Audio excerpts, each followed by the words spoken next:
Paano magsulat ng baybayin? Madali lang yan. Ang baybayin ay galing sa salitang ugat na baybay, na ibig sabihin ay to spell, at ang isa pa nitong kahulugan din ay ang seashore o dalampasigan.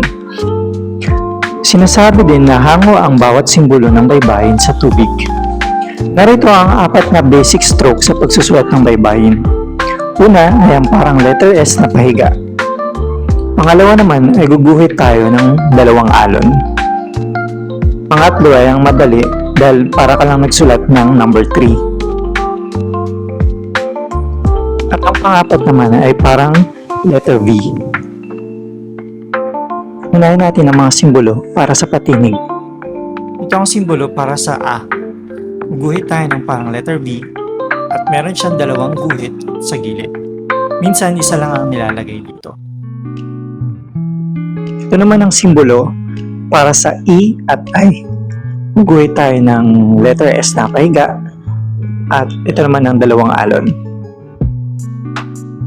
Para sa simbolo ng O at U, guguhit naman tayo ng kahilayin tulad ng number 3. Sana meron kayong natutunan sa short video na to.